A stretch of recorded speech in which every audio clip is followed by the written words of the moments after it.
ऐसी country choose करो जो डेवलपिंग है, जहां पे अपॉर्चुनिटीज अभी भी ओपन है, पर इतनी भी अंडर डेवलप चूज मत करो कि वहां पे आप जाओ तो गोली मार दीजिए आपको। इस वीडियो में है प्योर मेहनत करने की बात, इस वीडियो में है स्मार्ट वर्क करने की बात, इस वीडियो में है बात अपॉर्चुनिटीज ग्रैब करने की। क्योंकि अपॉर्चुनिटी का कैसा है दोस्त, आई तब लिया तो ठीक है, नहीं तो ये ना वो लड़की बस टैक्सी ट्रेन वाला हिसाब नहीं है कि एक जाएगी तो दूसरी आएगी। जी नहीं, अपॉर्चुनिटी एक बार आएगी लाइफ में, ग्रैब कर लो तो आपकी, नहीं ग्रैब करो तो हरी हरी। नमस्कार दोस्तों, मैं आपका डिजिटल एग्जिम मित्र कविता अश्विन शाह लेकर आ चुका हूं हमारे इस साल के धमाकेदार 365 वीडियोस में से दूसरा वीडियो। जैसा कि मैंने आपसे वादा किया था, मैं एक एक कंट्री विजिट करता जाऊंगा वहां पे आप लोगों के लिए बिजनेस अपॉर्चुनिटीज ढूंढने के लिए, और उस कंट्री से रिलेटेड रोज एक प्रोडक्ट का एक वीडियो आपके लिए पेश करूंगा। उस वीडियो में बहुत सारी चीजें अच्छी कवर्ड होगी, but most important point covered होगा कि भैया आप पैसा कमाना इमीडिएटली कैसे चालू कर सकते हो, डायरेक्टली एक्सपोर्ट इंपोर्ट ट्रेड कैसे शुरू हो सकता है, कैसे बन सकते हो एक इंटरनेशनल बिजनेसमैन। आप सोचो उतने समय में। कंडीशन क्या है? कंडीशन यह है कि नंबर ऑफ आवर्स, कुछ सर्टेन नंबर ऑफ आवर्स आपको काम करना पड़ेगा।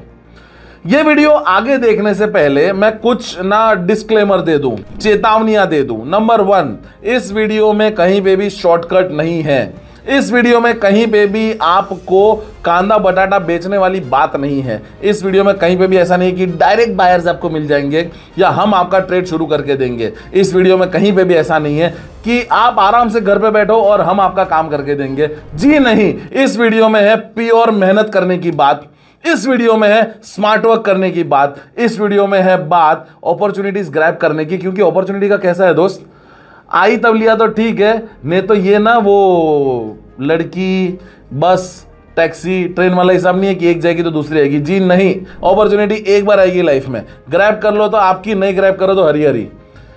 तो आज मैं आपसे जो बात करने वाला हूं, कंट्री ऑब्वियसली हमारी वियतनाम चल रही है। लास्ट हमने बात करी थी क्राफ्ट पेपर के बारे में। क्राफ्ट पेपर का वीडियो डाला अभी तो बहुत कम समय हुआ और पागल जैसा ब्लास्ट हो चुका है, बहुत सारे उसमें कमेंट्स आ चुके हैं, फोन्स आ चुके हैं। अब बात करने वाला हूं मैं दूसरा प्रोडक्ट, वियतनाम से इंपोर्ट किया जाने वाला, बहुत सारे देश से इंपोर्ट करते हैं, खाली इंडिया नहीं, वो है प्लाईवुड। दोस्तों प्लाईवुड ना हर जगह यूज होता है। मैं जिस टेबल पे बैठा हूं उसमें भी प्लाईवुड यूज होता है, आपके घर में जो दरवाजे होंगे उसमें भी प्लाईवुड यूज होता है। हर चीज में, लकड़े के फर्नीचर में प्लाईवुड का इस्तेमाल किया जाता है। अब ये प्लाईवुड ना बहुत सारी क्वालिटीज का होता है। जैसे मैंने क्राफ्ट पेपर का बताया था आपको, क्राफ्ट पेपर के वीडियो में मैंने ये मेंशन किया था कि एक सर्टेन क्वालिटी का क्राफ्ट पेपर इतने रुपए का आता है। अब प्लाईवुड में ना, मुझे देखो, मेरे जो वीडियोस है उसमें ये कमेंट मत करना कि ये कितने रुपए का आता है। हर एक चीज की बहुत सारी क्वालिटीज होती है। आपको कौन सी क्वालिटी में काम करना है वो आप मुझसे पर्सनली प्रोफाइलिंग सेशन में डिस्कस करना। जी हाँ, आप लोगों से मैं पर्सनली भी कनेक्ट कर सकता हूं, उसमें कोई बड़ी बात नहीं है। मैं हमेशा एक चीज मेंटेन करता हूं, मैं कौन, मैं डिजिटल एग्जिम मित्र कविता अश्विन शाह। मैं भाई कोई गुरु नहीं हूं, कोई टीचर नहीं हूं, कोई ट्रेनर नहीं हूं, तो बहुत छोटा आदमी हूं, आपके साथ मिलता रहूंगा जब भी मिलना हो। तो जब हम पर्सनली डिस्कस करेंगे ना, तो आपका इन्वेस्टमेंट प्लान देख के, आपका माइंडसेट देख के, आपका विजन देख के मैं आपको प्रोडक्ट सजेस्ट करूंगा कि आपको किस लेवल पे ऑपरेट करना चाहिए, इनफैक्ट कौन से प्रोडक्ट में काम करना चाहिए। प्लाईवुड में भी ऐसे बहुत सारी वेराइटीज अवेलेबल है। इंडिया में प्लाईवुड का मैन्युफैक्चरिंग अच्छा खासा होता है, उसमें ऐसा कुछ नहीं है, कंपटीशन तो भैया दबा के मिलने वाली है। बट मैं आपसे जो बिजनेस शुरू करने की बात करता हूं हमेशा, वो नेक्स्ट लेवल पे होता है। आप क्या सोचते हो कि मैं इंडिया में हूं तो मैं यहाँ मेरे आसपास जो प्रोडक्ट बनेगा वो प्रोडक्ट उठा लूँ, मेरी मर्जी जो आए वो प्रोडक्ट में काम करूँ और फिर उसको मैं दूसरे देश में बेचूँ, इसमें कौन मेरी मदद करेगा? कॉमन सेंस चलाओ। मेरे दादा टाइपराइटर का मैन्युफैक्चरिंग किया करते थे, तो मेरे दादा की विरासत मुझे आगे चलानी है, तो इसलिए अब मैं भी टाइपराइटर बेचूंगा। क्या इस बात का कोई लॉजिक या सेंस बनता है? जी नहीं ना। उसी तरह से आपको कौन से प्रोडक्ट में काम करना है क्योंकि आपके चाचा, ताऊ, फूफा, मामा ये इनकी फैक्ट्री है, या ये आपको सोर्सिंग दे रहे हैं, या आपके पापा ने फैक्ट्री लगा रखी है तो बस उसे आगे बढ़ाना है। No one gives a damn आपको क्या बेचना है। मैटर ये करता है कि इंडस्ट्री में डिमांड किस चीज का है, और वो भी डिमांड तो भैया बदलता रहता है। करंट डिमांड अगर आपने एनालाइज करना सीख लिया तो उस हिसाब से अगर काम करोगे तो आपका काम हो जाएगा। इसीलिए कंट्री भी कैसी चूज करनी है। कंट्री चॉइस में बहुत सिंपल लॉजिक चलाते हैं लोग। बोले कि मैं कहाँ काम करूंगा, तो फिक्स है, यूएसए करूंगा, कनाडा करूंगा, ऑस्ट्रेलिया करूंगा, यूके करूंगा, न्यूजीलैंड करूंगा। ये सब ऑलरेडी डेवलप्ड नेशंस हैं। डेवलप्ड नेशंस को डेवलप का टैग क्यों मिलता है? क्योंकि वहां पे सारी व्यवस्थाएं सेट हो चुकी है। वहां पे आज से 10, 20, 25, 30 साल पहले ऑलरेडी इंपोर्टर्स एक्सपोर्टर्स सेटल हो चुके हैं और वो लोगों का धंधा मस्त चल रहा है। उसमें आपको एंट्री नहीं मिलने वाली है। और अगर मिल भी गई तो जितना फाइट आप वहां पे एंट्री मारने के लिए करोगे ना, उससे आधी एनर्जी में डेवलपिंग नेशंस में आप एंटर हो जाओगे। तो अगेन कॉमन सेंस, पहला स्टेप, कंट्री ढंग से चूज करो, ऐसी कंट्री चूज करो जो डेवलपिंग है, जहां पे अपॉर्चुनिटीज अभी भी ओपन है, पर इतनी भी अंडर डेवलप चूज मत करो कि वहां पे आप जाओ तो गोली मार दीजिए आपको। तो डेवलपिंग नेशन चूज करो, जैसे हमने अभी चूज किया वियतनाम। 12 महीने में 12 अलग अलग कंट्रीज कवर करने वाला हूं, टेंशन मत लो। ज्यादा कंट्रीज विजिट करूंगा तो 12 महीने में शायद 16-17 अलग अलग कंट्रीज भी मैं ले लूं, डोंट वरी। तो वियतनाम में अब हमें बात करनी है प्रोडक्ट की, इन डिमांड प्रोडक्ट। दिमाग में सबसे पहले अपनी मेंटालिटी चेंज कर दो कि मुझे सिर्फ इंडिया से एक्सपोर्ट करना है, नहीं, मुझे वियतनाम से लेना है। वो मेरा सोर्सिंग हब है, वहां से बेचूंगा पूरे वर्ल्ड में। वो कैसे बेचना है, उसके लिए तो मेरे को रखा ना आपने। सुनो, कंट्री और प्रोडक्ट फाइनलाइज हो गई, पहला प्रोटोकॉल खत्म। दूसरा प्रोटोकॉल आ जाता है सेटअप का। सेटअप का नाम सुनते ही ना सीधा मैंने कंपनी बना ली, आरसीएमसी ले लिया, आईडी कोड ले लिया, वेरी गुड। नहीं लिया मेरे को मतलब नहीं, ले लिया बहुत अच्छी बात है। मैं जिस सेटअप की बात कर रहा हूं वो है ब्रांडिंग सेटअप, मार्केटिंग का सेटअप, एआई टूल्स का सेटअप। ये एआई टूल्स का जमाना है दोस्त, एआई टूल्स के बिना आगे बढ़ना मतलब स्टूपिडिटी है। एआई टूल्स का सेटअप करना है, इन्वेस्टर्स का सेटअप करना है, एंड मोस्ट इंपोर्टेंट कम्युनिकेशन का सेटअप करना है। देखो धंधा ना एक ही चीज से होता है, किससे? कम्युनिकेशन से। लाइसेंस से एक्सपोर्ट इंपोर्ट का धंधा होता है, जी नहीं, उसके लिए एजेंट है, उसको पकड़ा दो। डॉक्यूमेंटेशन से एक्सपोर्ट इंपोर्ट का धंधा होता है, जी नहीं, उसके लिए दूसरा एजेंट है, उसको पकड़ा दो। आपके प्रोसेसेस के लिए आपको कोई चाहिए ना, हर चीज के लिए एक्सपर्ट है। इनकम टैक्स रिटर्न आप खुद फाइल करते हो ना, आपका सीए करता है, क्यों? वो एक्सपर्ट है। तुम क्यों सीख रहे हो भैया? वो बीकॉम में जब सिखा रहे थे, 12वीं में जब अकाउंट सिखा रहे थे तब नहीं सीखा, अब सीख के क्या करोगे? एक्सपर्ट्स को अपना काम करने दो। एक बिजनेसमैन का एक्सपर्टीज होना चाहिए कम्युनिकेशन में। ये कम्युनिकेशन अगर आपके पास है तो बायर भी आपका, सप्लायर भी आपका, वेंडर्स भी आपके और इन्वेस्टर भी आपका। पर क्या ये सब लोगों से कम्युनिकेट करने की हिम्मत है? उसका सेटअप क्रिएट करो, वो हिम्मत बाकी मैं दिलवा दूंगा, टेंशन मत लो। फिर आते हैं तीसरे प्रोटोकॉल की तरफ, सप्लायर सोर्सिंग। सप्लायर का वियतनाम। प्रोडक्ट कौन सी चूज करी, कंट्री कौन सी चूज करी? वियतनाम। प्रोडक्ट कौन सी चूज करी? प्लाईवुड आज के लिए। और सप्लायर कहां का होगा? Vietnam obviously. वियतनामी सप्लायर की एक खासियत है, मैं जब गया था प्लाईवुड की फैक्ट्री में, तुम ऊपर से नीचे गिर जाओ, तुमको फैक्ट्री विजिट नहीं करने देंगे। उसकी चाहे छोटी सी 1000-2000 स्क्वायर फुट की फैक्ट्री हो, चाहे उसकी 5 लाख स्क्वायर फुट की फैक्ट्री हो, अंदर पैर नहीं रखने देगा फैक्ट्री में। ये चाइना जा के पता है लोग वीडियो बनाते हैं कि मैं आज इसकी फैक्ट्री में आया हूँ और यहाँ पे इतने सारे माल पड़ा, वो उसे मार्केट, वो फैक्ट्री मार्केट कहलाता है। वो लोग चाहते हैं कि तुम उनकी फैक्ट्री विजिट करो, तुम जाओगे तुमको भी जाने देंगे। बट ये वियतनाम में जो फैक्ट्रीज है वो अपने यहाँ किसी को आने नहीं देते। मैं कोशिश करी थी, पहले बार गया तब वीडियो बनाता हूँ भैया उसकी फैक्ट्री में जाके, उसने मेरे को घुसड़ मारना बाकी रखा था। मेरे को लात मार के, धक्के मार के बाहर निकालता वो आदमी, अगर मैं किसी कॉन्टैक्ट से नहीं गया होता तो अंदर तो जाने नहीं मिलेगा। बट वहाँ पे ऐसे मार्केट्स हैं जिन मार्केट्स में अगर आप जाओगे तो वहाँ से डायरेक्ट फैक्ट्री ओनर्स का आपको कांटेक्ट हो जाएगा। फैक्ट्री ओनर्स की कॉर्पोरेट ऑफिस होती है शहर में, वहाँ उनसे मीटिंग करो, जैसे मैंने करी थी। अगर वो मीटिंग देखनी है इंस्टाग्राम पे जाना, मेरी क्राफ्ट पेपर वाले के साथ मीटिंग है ऑनलाइन, बाकी दूसरी 2-4 मीटिंग है पर उसके वीडियो हमने लाइव नहीं किया है, सब कुछ थोड़ी बताऊँगा। तो प्लाईवुड वाले के साथ जो मेरी मीटिंग हुई थी उसकी फैक्ट्री के बाहर, मतलब वो फैक्ट्री के बाहर एक एरिया था कॉन्फ्रेंस रूम जैसा, वहीं पे मीटिंग हुई थी। और सिंपल सा उसका फंडा था कि क्रेडिट मिलेगा नहीं, क्वालिटी में कुछ भी दिक्कत है उतने पीस वापस भेज देना, मेरे को एडवांस 5-10% दोगे तो वेरी गुड, अदरवाइज अपन पूरा का पूरा एलसी पे काम करेंगे। ये टर्म्स पे उसने मेरे को अग्री। मैं बोला मेरे को कोई दिक्कत नहीं, मैं खुद के लिए तो प्लाईवुड इंपोर्ट करता नहीं, मैं मेरे क्लाइंट्स के लिए करने गया था, मेरा प्लाईवुड का कोई कामकाज है नहीं, तो क्लाइंट्स के लिए ये टर्म्स ठीक थी। अब मैं जो बोलूँ वो टर्म्स ठीक ही होती, क्या करेंगे उसमें। तो ये सारे टर्म्स पे उसने टू द पॉइंट मुझसे बात करी।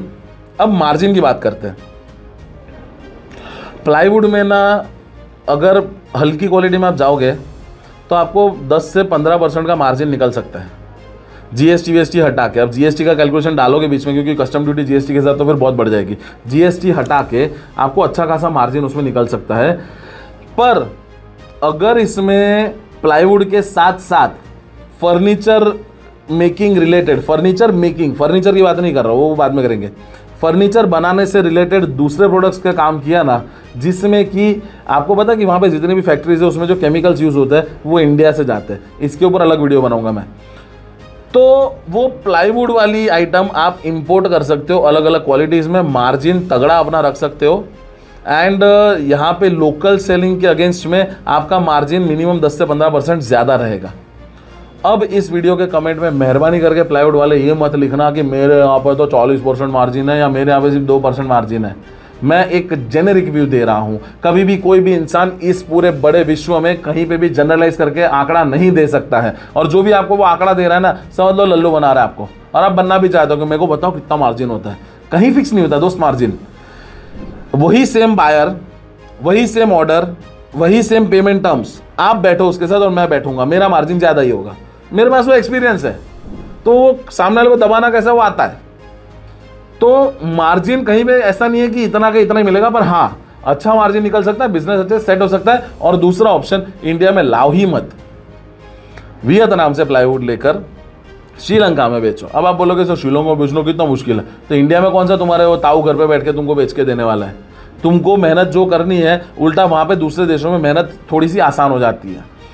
दूसरा, ऐसे बहुत सारे देश है जो वियतनाम से ऑलरेडी इंपोर्ट कर रहे हैं एंड अभी भी वहाँ पे खपत कंजम्पशन बहुत ज़्यादा है, तो ऐसे केस में आप ये प्रोडक्ट को वहाँ पे ले जा सकते हो। तो ये था एक अच्छा प्रोडक्ट जिसपे आप काम शुरू कर सकते हो। वियतनाम में ऑफिस बनाना बहुत आसान है, काफ़ी चीप भी है एंड आपका काम आराम से हो सकता है। दूसरी बात, कल के हमारे वीडियो में बहुत सारे लोगों के कमेंट्स आए थे, उसमें से किसी एक का कमेंट बस ये क्राफ्ट पेपर को लेकर आया था कि क्राफ्ट पेपर इंडिया में 32 रुपये पर केजी मिलता है। भैया क्राफ्ट पेपर इंडिया में 27 रुपये का पर केजी भी मिलता है और क्राफ्ट पेपर इंडिया में 80 रुपये पर केजी भी मिलता है। क्वालिटी टू क्वालिटी मैटर करता है। दूसरा, बहुत सारे लोग ऐसा लिखते हैं कि मोर डिटेल्स प्लीज़ कमेंट्स में। आप ये सब मत लिखा करो। हम लोग ना इस कम्युनिटी में, हम सब जो कनेक्टेड है डिजिटल एक्जिम कम्युनिटी में, टू द पॉइंट बात करते हैं। आपको मोर डिटेल्स, क्या मोर डिटेल्स चाहिए? आपको काम शुरू करें तो लिखो I want to start, this is my number, please call me. आधी आधी बातें मत करो कि हम लोग वो चैटिंग नहीं कर रहे कि पहले आप हाई लिखो फिर सामने वाला हाई लिखे, फिर जीएम, फिर जीएम, हाउ आर यू, ये सब नहीं करना है। टाइम ही नहीं है दोस्त लाइफ में। To the point, cut short, काम चालू करना है, डायरेक्ट एक्जिम ट्रेड शुरू करो। नहीं करना है घर पे जाके सो जाओ। Nobody is going to ask you twice. Simple सी बात, कमेंट में नाम, नंबर, ये काम शुरू करना है, इतना मेरा इन्वेस्टमेंट है, 3-3.25 लाख का इन्वेस्टमेंट पकड़ के चलो, सब कुछ मिलाकर, आना जाना, रहना, खाना पीना, मार्केटिंग के पीछे और सेटअप की फीस, हमारी फीस, कंसल्टिंग की, सब कुछ मिला लो तो इतना होता है। डिजिटल एक्जिम, हम केटीडी का ग्रुप का हिस्सा है। हम सिर्फ एक चीज बेचते हैं, मैं मुंह पे बोल रहा हूं, हम बेचते हैं। ये वीडियोबाजी में सेवा के लिए नहीं कर रहा हूं। हमारा एक ही चीज, consulting programme, direct Exim trade. चुपचाप अपना बिजनेस शुरू करो डायरेक्टली, कोई तामझाम नहीं, कोई वेबिनार नहीं, फिर क्लासेस, ये सब कुछ नहीं। ये शुरू करने के 9 प्रोटोकॉल्स, हर एक प्रोडक्ट को लेकर ये 9 प्रोटोकॉल्स आपको समझाऊंगा। बस सबसे महत्वपूर्ण जो हमारा है प्रोटोकॉल नंबर 6, ये है buyer finding related. Buyer finding को हमने 3 हिस्सों में डिवाइड किया। बायर फाइंडिंग यानी कि सबसे पहले एग्जॉस्टिव लिस्ट बनाओ और फिर बायर्स से मीटिंग प्लान करो और फिर मिलने चले जाओ। ये मीटिंग कैसे प्लान करना है आपको नहीं करना है, हम करके देंगे, तुमको टेंशन ले रहे हो। सेकेंड, आपको बायर्स क्रिएट करने हैं। जी हाँ, लोग तो सिर्फ ढूंढ रहे हैं, मैं आपको बोल रहा हूं कि नए बायर्स क्रिएट करो। कैसे करना, यही तो हमारी यूएसपी है दोस्त, करवा दूंगा, don't worry. Third, buying house service. अब बाइंग हाउस का मतलब होता है कि सिर्फ सप्लाई ढूंढना नहीं, पर साथ साथ में आपको बायर्स, उसके साथ वेंडर्स और इन्वेस्टर्स, इन सबको क्लब करके खुद का बिजनेस का एक स्ट्रक्चर बनाना है और धीरे धीरे उसको बड़ा करना है। बहुत सिंपल है बिजनेस का स्ट्रक्चर। बिजनेस चलाने के लिए एडमिनिस्ट्रेशन का स्टैंडर्ड ऑपरेटिंग प्रोसीजर, एचआर का standard operating procedure, marketing, branding, content, digital marketing, website, सब कुछ हम प्रोवाइड करेंगे। और ऐसा बैठा फर्मा है कि आपका सारा काम वहीं पे हो जाएगा। आपको खाली क्या करना है, मेहनत करनी है, जैसे मैंने वीडियो के स्टार्टिंग में कही थी। बाइंग हाउस की सर्विस से दूसरा फायदा जो पूरे इंडिया में और कोई नहीं देगा, लिख लो, लिखवा लो, वो हम दे रहे हैं कि जैसे ही काम शुरू करोगे आपको सबसे पहला फायदा होगा, आपका ब्रांड वैल्यू बढ़ जाएगा। तो जब मीटिंग, मैं जैसे मीटिंग में गया तो मैंने बताया, मैंने मेरे वीडियो भेज दिए उसको, वो अलग लेवल पे खुश चल रहा है, मेरे साथ मस्त काम कर रहा है क्योंकि मेरा ब्रांड वैल्यू बना हुआ था। तो आप अपना बाइंग हाउस चलाओगे, ब्रांड वैल्यू बनेगा। नंबर 2, ट्रेड जब होगा तब होगा, बाइंग हाउस की वजह से इमीडिएट इनकम चालू हो जाएगी। आज हमारे डीएक्सटी की फीस मान लो क्या है, 99,000 प्लस जीएसटी। आप बाइंग हाउस हमारे साथ DXT चालू करें, मैं पाएंगा उसका सेटअप बना के दे दूंगा 15-20 दिन में। कुछ 15-20 दिन में आपको उसका सिखा दूंगा कि कैसे बेचना, क्या करना है। एड वेड चालू हो जाएगी। 45वें दिन में ये 1 लाख आपका वापस आ जाएगा, मेहनत करोगे तो। अब दूसरी बहकी बात कमेंट्स में देखी थी, इसकी क्या गारंटी है कि ट्रेड चालू हो जाएगा, इसकी क्या गारंटी है कि तुमने मेरे को पैसा दिया और कल सुबह मैं जिंदा रहूंगा। इस दुनिया में मेरे दोस्त किसी चीज की गारंटी नहीं है। तुमने हमारे प्रोग्राम का नाम देखा, डायरेक्ट एक्जिम ट्रेड। मैं सारी डायरेक्ट बातें करूंगा, कोई गारंटी फेरेंटी कुछ नहीं होता है। सिंपल सी बात है, हम ऐसा रास्ता दिखा रहे हैं जो कुछ अलग है, जो सॉलिड है। हमारे पीछे हमारा ग्रुप है, KDTM का ग्रुप, जो 1987 से ऑलरेडी एग्जिस्ट कर रहा है। अहमदाबाद में हमारी इतनी बड़ी ऑफिस है, बॉम्बे में हमारी 3-4 ऑफिस है। अब हम आपको गाइडेंस देने वाले, क्योंकि लाइव प्लेटफॉर्म पे ऑलरेडी इतना ज़्यादा हम प्रेजेंट है। और किसी भी कंपनी का जो ओनर होता है, ये कंसल्टिंग वाले, खुद का ओनर का नंबर नहीं मिलेगा आपको कहीं पे। मेरा नंबर वैसे ही जग जा रहा है सबके पास, मेरे क्लाइंट्स के पास। अब इससे तो क्या गारंटी दूं? गारंटी इतनी है कि सपोर्ट पूरा मिलेगा, कहीं पे अटकोगे नहीं। रास्ता पूरा मैं दिखाऊंगा, और जो भी रास्ता दिखाऊंगा कुछ नया होगा, कुछ हटके होगा, कुछ अलग होगा। आपको मजा आ जाएगा और इमीडिएट पैसा कमाना भी चालू कर दोगे। तो कमेंट करो, डिटेल में कमेंट करना, छोटे छोटे कमेंट मत लिखना। एंड लास्ट बात, हम लोग 2 दिन का ऑफलाइन सेशन रख रहे हैं, जिसमें कम्युनिकेशन, बायर फाइंडिंग और इन सब की बात होगी। कंप्लीटली फ्री, ऑनलाइन नहीं होगा, सिर्फ ऑफलाइन होगा। किधर? अहमदाबाद में। कब? सैटरडे और संडे। 2 दिन सुबह 10 से शाम के 7 पकड़ के चलो, 1 घंटा आगे पीछे। तो ये जो सेशन होगा ये कंप्लीटली फ्री है। इसके बाद मैं आपको कुछ नहीं बेचने वाला हूँ। मैंने जैसे बताया, हम सिर्फ DXT बेचते हैं, हमको और कुछ नहीं आता है। तो वो करने के बाद मैं कोई ट्रेनिंग प्रोग्राम नहीं देने वाला हूँ। 2 दिन का सीख के आपका कुछ भला हो जाए, इसलिए हम ये प्रोग्राम रख रहे हैं। वो ट्रेनिंग पूरा का पूरा सिर्फ मैं लेने वाला हूँ। तो जितना अभी बोल रहा हूँ उससे ज़्यादा पूरे दिन बोलने वाला हूँ मैं। पर इसमें सिर्फ ज्ञानबाजी नहीं होगी, आपको बिठा के आपके पास कम्युनिकेशन करवाऊंगा। आपको बिठा के मैं एक सोच ऐसी दूंगा कि 2 दिन के बाद कसम से आपका ब्रेन इस तरह से फंक्शन ना करे जैसे मेरा करता है, तो नाम बदल देना मेरा। फ्री सेशन में भी गारंटी दे रहा हूं। तो आओ, ऑफलाइन सेशन में ज्वाइन हो जाओ, कंप्लीटली फ्री, 1 भी रुपया इसका चार्ज नहीं है। अभी तो नहीं है, फ्यूचर में देखो रखे तो रखे। तो ये सेशन में भी आप अप्लाई कर सकते हैं। एंड ये वीडियो समझ में आता है तो इसको लाइक करो, इसमें कमेंट करो बढ़िया सा, और अपना नाम, नंबर और इन्वेस्टमेंट प्लान और चालू करना है तो। और उसके बाद इसको शेयर करो अपने स्टेटस में, व्हाट्सएप का स्टेटस होता है उसमें शेयर करो, स्क्रीनशॉट लगा के भेजो। 24 घंटे के बाद वाला जो स्क्रीनशॉट होता है ना, ऑलमोस्ट 23 घंटे पे, तो आपको एक्सपोर्ट इंपोर्ट की ई-बुक फ्री में देंगे। ये मार्केटिंग करने को मेरी टीम ने बोला था, मैंने नहीं बोला है। तो इतनी सी बात है, वीडियो को आगे फैलाओ तो कुछ सच जानने मिलेगा। एक रॉ सच्चाई ऑफ एक्सपोर्ट इंपोर्ट का नंगा सत्य, ये मैंने एक वीडियो बनाया हुआ है जो बिल्कुल भी एडिट नहीं किया है। वो वीडियो भी रॉ है, उसके अंदर बातें भी रॉ है। वो वीडियो ज़रूर देखना और उसमें कमेंट्स मस्त करना। उसमें तो 2-4 ऐसे कमेंट गाली वाली लिख देना, मजा आएगा। तो आग लगाते हैं इसी तरह से इंडस्ट्री में और हमारे बिजनेस को शुरू करते हैं। मेरे साथ बने रहेगा। I'll see you soon। जय हिंद।